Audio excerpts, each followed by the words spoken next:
बंगाल चुनाव 2026, एक तरफ बड़े बड़े सियासी सूरमा और दूसरी तरफ सफेद साड़ी हवाई चप्पल वाली अपनी दीदी। लेकिन इस फौलादी शख्सियत की नींव आज नहीं बल्कि महज 17 साल की उम्र में पड़ी थी। आखिर उस कच्ची उम्र में ऐसा क्या हुआ था जिसने पिता का साया खो चुकी एक साधारण सी लड़की को मौत से आंखें मिलाने पर मजबूर कर दिया और उसे बंगाल की अग्निपुत्री बना दिया। आज हम खोलेंगे दीदी के संघर्ष और सियासत के वो अनसुने पन्ने जो बताएंगे कि वो कैसे बनी बंगाल की अनडिस्प्यूटेड क्वीन।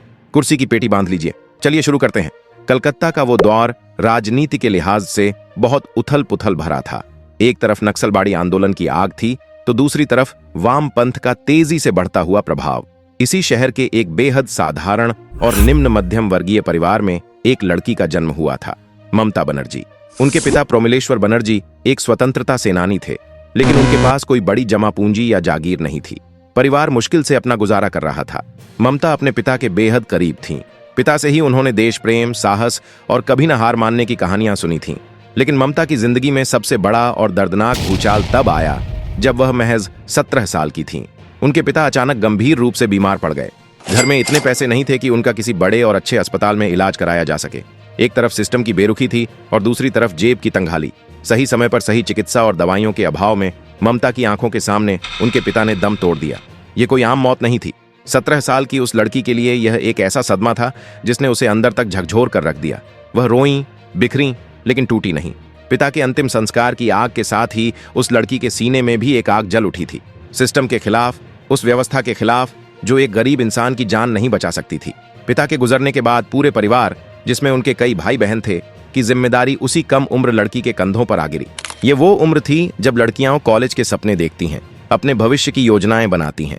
लेकिन ममता बनर्जी के लिए यह उम्र जीवन के सबसे कड़वे सच से लड़ने का समय था। परिवार का पेट पालने के लिए उन्होंने ट्यूशन पढ़ाना शुरू किया, यहां तक कि कई जगह काम भी किया। लेकिन इसी संघर्ष के बीच उन्होंने अपनी पढ़ाई नहीं छोड़ी और इतिहास में अपनी डिग्री पूरी की। पिता के निधन ने उन्हें यह सिखा दिया था कि अगर इस जालिम व्यवस्था में गरीबों और कमजोरों को उनका हक दिलाना है तो सड़कों पर उतरकर लड़ना ही होगा। यहीं से शुरुआत हुई उस सफर की जिसे आज पूरी दुनिया ममता बनर्जी के नाम से जानती है। 1970 के दशक का वह समय था जब बंगाल की राजनीति में वामपंथी विचारधारा का दबदबा बढ़ने लगा था। लेकिन ममता ने अपने लिए एक अलग रास्ता चुना। उनके पिता कांग्रेस के समर्थक थे और ममता ने भी कॉलेज के दिनों में कांग्रेस के छात्र विंग छात्र परिषद का दामन थाम लिया। बहुत ही कम समय में वह अपनी बेबाक बयानबाजी, जमीनी स्तर पर छात्रों से जुड़ने की कला और निडर रवैये के कारण एक चर्चित छात्र नेता बन गईं। साल 1975 में एक ऐसी घटना घटी जिसने रातों रात इस साधारण सी दिखने वाली लड़की को राष्ट्रीय स्तर के नेताओं की नजर में ला दिया। उस समय देश में जयप्रकाश नारायण जेपी का आंदोलन अपने चरम पर था। जेपी नारायण कोलकाता के दौरे पर आए हुए थे और उनके खिलाफ कांग्रेस के छात्र प्रदर्शन कर रहे थे। उसी उग्र भीड़ में ममता बनर्जी भी शामिल थीं। जब जेपी नारायण का काफिला वहां से गुजर रहा था तब यह लड़की सुरक्षा घेरे को तोड़ते हुए जेपी नारायण की कार के बोनट पर चढ़ गई और उनके खिलाफ जमकर नारेबाजी करने लगी। यह घटना बंगाल की राजनीति में आग की तरह फैल गई। उस दौर के कद्दावर कांग्रेसी नेता सुब्रत मुखर्जी की नजर इस तेज तर्रार लड़की पर पड़ी। उन्होंने समझ लिया कि इस लड़की के अंदर वो आग है जो किसी भी राजनीतिक तूफान का रुख मोड़ सकती है। धीरे धीरे ममता बनर्जी की चर्चा दिल्ली के गलियारों तक पहुंच गई। यहां तक कि तत्कालीन प्रधानमंत्री इंदिरा गांधी ने भी इस युवा और निडर नेता की तारीफ की। यह महज शुरुआत थी, क्योंकि बंगाल की राजनीति में अभी एक बहुत बड़ा भूचाल आना बाकी था। समय बीतता गया और ममता बनर्जी की राजनीतिक जमीन मजबूत होती गई। साल 1984 का आम चुनाव आ चुका था। देश में इंदिरा गांधी की हत्या के बाद सहानुभूति की लहर थी और राजीव गांधी कांग्रेस की कमान संभाल रहे थे। लेकिन पश्चिम बंगाल में समीकरण बिल्कुल अलग थे। यहां मार्क्सवादी कम्युनिस्ट पार्टी का एक छित्र राज था। वामपंथ का किला इतना अभेद्य माना जाता था कि कांग्रेस के बड़े बड़े नेता भी चुनाव लड़ने से डरते थे। राजीव गांधी ने बंगाल में वामपंथ को चुनौती देने के लिए युवाओं पर दांव खेलने का फैसला किया।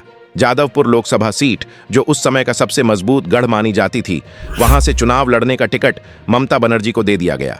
यह एक ऐसा फैसला था जिस पर राजनीतिक पंडितों ने खूब मजाक उड़ाया था। जादवपुर से वामपंथ के सबसे कद्दावर और दिग्गज नेता सोमनाथ चटर्जी चुनाव मैदान में थे। सोमनाथ चटर्जी एक बहुत ही पढ़े लिखे, अनुभवी और अजेय राजनेता माने जाते थे। उनका कद इतना बड़ा था कि उनके सामने 29 साल की ममता बनर्जी राजनीतिक रूप से एक बच्ची लग रही थी। लेकिन ममता बनर्जी को हार मानना कभी आया ही नहीं था। उनके पास चुनाव लड़ने के लिए न तो करोड़ों का फंड था, न ही कोई बहुत बड़ी रैलियां करने की व्यवस्था। उन्होंने एक बहुत ही साधारण रणनीति अपनाई। पैदल चलना। वह रोजाना मीलों पैदल चलती, जादवपुर की संकरी गलियों में जाती, लोगों के घरों के दरवाजे खटखटाती और सीधे महिलाओं, मजदूरों और युवाओं से बात करती। उनकी सादगी, उनकी सफेद सूती साड़ी और उनका ठेठ बंगाली अंदाज लोगों के दिलों में उतरने लगा। जब चुनाव के नतीजे आए तो पूरे भारत की राजनीति सन्न रह गई। 29 साल की उस युवा लड़की ने बंगाल के सबसे बड़े राजनीतिक दिग्गज सोमनाथ चटर्जी को भारी मतों से हरा दिया था। इस एक जीत ने भारतीय राजनीति में भूचाल ला दिया। उस दिन से देश की मीडिया ने ममता बनर्जी को एक नया नाम दिया, द जायंट किलर। यह जीत इस बात का ऐलान थी कि बंगाल की जमीन पर अब एक नया नेता जन्म ले चुका है, जो आने वाले समय में 34 साल पुराने लाल किले की नींव हिलाने का माद्दा रखता है। राजनीति में सफलता जितनी बड़ी होती है, दुश्मनी भी उतनी ही गहरी हो जाती है। ममता बनर्जी अब केवल एक सांसद नहीं थीं, बल्कि वह पश्चिम बंगाल में वामपंथी सरकार के खिलाफ सबसे बड़ी और सबसे मुखर आवाज बन चुकी थीं। वह लगातार वामपंथी सरकार की नीतियों, भ्रष्टाचार और राजनीतिक अत्याचारों के खिलाफ सड़कों पर उतरकर प्रदर्शन कर रही थीं। उनका यह आक्रामक रवैया सत्ताधारी पार्टी के लिए एक बहुत बड़ा सिरदर्द बन गया था। 16 अगस्त 1990 का दिन बंगाल के राजनीतिक इतिहास में एक काले पन्ने के रूप में दर्ज है। ममता बनर्जी दक्षिण कोलकाता के हजरा क्रॉसिंग इलाके में एक शांतिपूर्ण विरोध प्रदर्शन का नेतृत्व कर रही थीं। अचानक उन पर सत्ताधारी पार्टी के कुछ उपद्रवियों ने एक जानलेवा और खौफनाक हमला कर दिया। उपद्रवियों ने ममता बनर्जी के सिर पर लोहे की रॉड और लाठियों से ताबड़तोड़ कई वार किए। ममता बनर्जी का सिर फट गया और वह लहूलुहान होकर सड़क पर गिर पड़ी। उनकी हालत इतनी गंभीर थी कि लोगों को लगा कि शायद वह अब नहीं बच पाएंगी। उन्हें तुरंत अस्पताल ले जाया गया, जहां उनके सिर पर कई टांके आए। उनका स्कल फ्रैक्चर हो गया था और वह पूरे 1 महीने तक अस्पताल के बिस्तर पर मौत से जूझती रहीं। जिन्होंने हमला किया था, उन्हें लगा कि इस खौफनाक वारदात के बाद यह महिला राजनीति से हमेशा के लिए डरकर घर बैठ जाएगी। लेकिन वह ममता बनर्जी की मिट्टी को नहीं जानते थे। जब 1 महीने बाद ममता बनर्जी अस्पताल से बाहर आईं, तो उनके सिर पर पट्टियां बंधी थीं, लेकिन उनकी आंखों में खौफ की जगह एक ऐसा शोला भड़क रहा था जिसे अब कोई बुझा नहीं सकता था। इस जानलेवा हमले ने ममता को तोड़ा नहीं, बल्कि उन्हें हमेशा के लिए फौलाद बना दिया। उन्होंने कसम खा ली कि जब तक वह बंगाल से वामपंथी शासन को उखाड़ कर नहीं फेंक देंगी, तब तक चैन से नहीं बैठेंगी। 1990 के दशक के मध्य तक आते आते ममता बनर्जी कांग्रेस पार्टी के अंदर ही खुद को घुटन महसूस करने लगी थीं। उन्हें यह लगने लगा था कि बंगाल में कांग्रेस के बड़े नेता वामपंथी सरकार के साथ अंदरूनी समझौता कर चुके हैं और वे पूरी ताकत से उनके खिलाफ नहीं लड़ रहे हैं।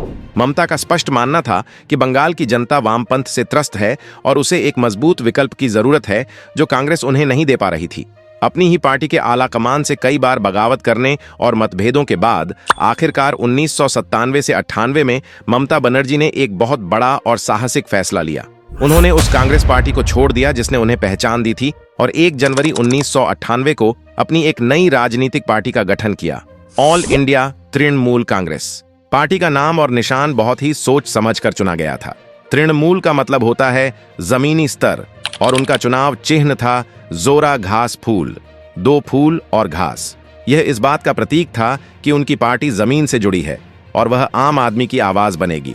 एक नई पार्टी बनाना और 20 से ज्यादा सालों से सत्ता में जमे हुए वामपंथी गठबंधन के खिलाफ खड़े होना एक ऐसा काम था जिसे हर कोई नामुमकिन मान रहा था। लेकिन ममता ने अपने संघर्ष को जारी रखा। वह अकेली ही पूरे बंगाल का दौरा करती, रैलियां करती और धीरे धीरे उन्होंने वामपंथ के किले में सेंध लगानी शुरू कर दी। साल 2006 में वामपंथी गठबंधन ने बंगाल में एक बार फिर से भारी बहुमत के साथ सत्ता हासिल की। तत्कालीन मुख्यमंत्री बुद्धदेव भट्टाचार्य ने बंगाल के औद्योगिकीकरण का नारा दिया। इसके तहत हुगली जिले के सिंगूर में टाटा मोटर्स के नैनो कार प्लांट के लिए और पूर्वी मिदनापुर के नंदीग्राम में एक केमिकल हब के लिए किसानों की उपजाऊ जमीनें अधिग्रहित करने की प्रक्रिया शुरू की गई। यहीं से बंगाल की राजनीति में वह भूचाल आया जिसने 34 साल के लाल किले को ढाने की शुरुआत कर दी। किसानों ने अपनी जमीनें देने से इनकार कर दिया। सरकार ने बल प्रयोग किया। नंदीग्राम में पुलिस की फायरिंग में 14 लोगों की दर्दनाक मौत हो गई। पूरे देश में इस घटना की कड़ी निंदा हुई। ममता बनर्जी को आखिरकार वह जमीनी मुद्दा मिल गया जिसकी उन्हें तलाश थी। वह सीधे सिंगूर और नंदीग्राम के किसानों के बीच पहुंच गईं और सरकार के खिलाफ एक बहुत बड़ा जन आंदोलन छेड़ दिया। दिसंबर 2006 में सिंगूर के किसानों को उनकी जमीन वापस दिलाने के लिए ममता बनर्जी ने कोलकाता के धर्मतल्ला इलाके में एक मंच पर बैठकर आमरण अनशन शुरू कर दिया। ये कोई 1 या 2 दिन की भूख हड़ताल नहीं थी। ये अनशन पूरे 26 दिनों तक चला। दिन बीतते गए, ममता बनर्जी का स्वास्थ्य तेजी से गिरने लगा। उनका वजन कम हो गया।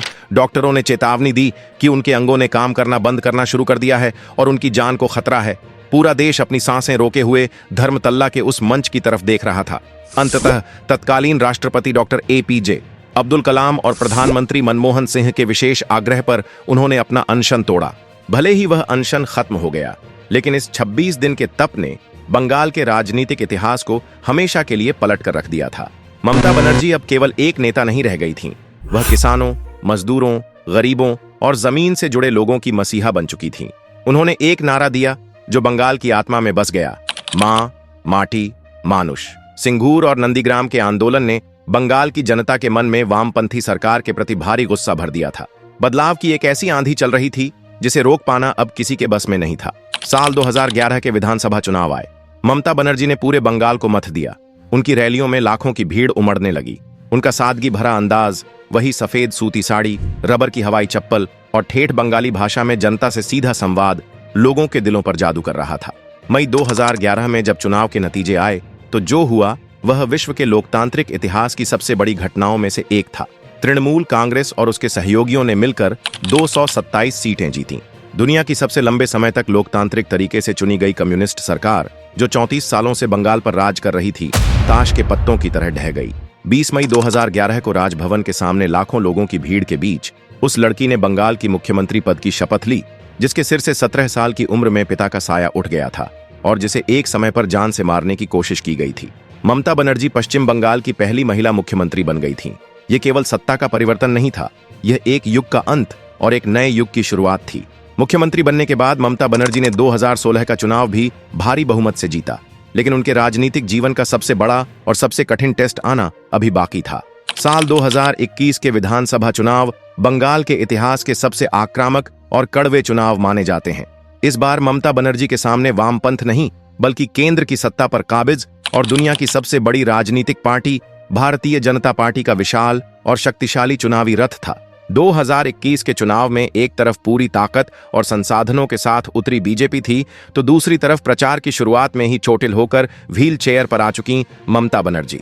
विरोधियों को लगा कि दीदी अब प्रचार नहीं कर पाएंगी, लेकिन स्ट्रीट फाइटर ममता ने हार नहीं मानी। प्लास्टर बंधे पैर के साथ उन्होंने पूरे बंगाल का तूफानी दौरा किया और उनका नारा खेला होबे हर तरफ गूंज उठा। 2 मई 2021 को तमाम भविष्यवाणियों को पलटते हुए 213 सीटों के साथ उन्होंने लगातार तीसरी प्रचंड जीत दर्ज की। व्हील चेयर से लड़ी गई इस ऐतिहासिक जंग ने साबित कर दिया कि बंगाल में दीदी को हराना किसी भी सियासी ताकत के लिए बेहद मुश्किल है। पश्चिम बंगाल अब 2026 के महासंग्राम की दहलीज पर है। 15 साल की एंटी इनकम्बेंसी और विपक्ष की कड़ी चुनौतियों के बीच इस बिसात के केंद्र में आज भी वही दीदी हैं जिन्होंने 17 साल की उम्र से संघर्ष कर 34 साल के अजेय लाल किले को ढाया था। क्या 2026 में भी सफेद साड़ी और हवाई चप्पल का जादू चलेगा? ये तो वक्त बताएगा, लेकिन जब तक ममता बनर्जी मैदान में है, मुकाबला आखिरी वोट तक चलेगा। दोस्तों, 17 साल की एक लड़की से बंगाल की सबसे ताकतवर नेता बनने का यह सफर आपको कैसा लगा? 2026 के इस महामुकाबले पर आपकी क्या राय है? कमेंट्स में जरूर बताएं। अगर ममता बनर्जी फाइल का यह सफर आपको पसंद आया हो तो वीडियो को लाइक करें, अपने दोस्तों के साथ शेयर करें और ऐसे ही शानदार विश्लेषण के लिए चैनल को सब्सक्राइब करके बेल आइकन दबा लें। अपना खूब ख्याल रखें। जय हिंद।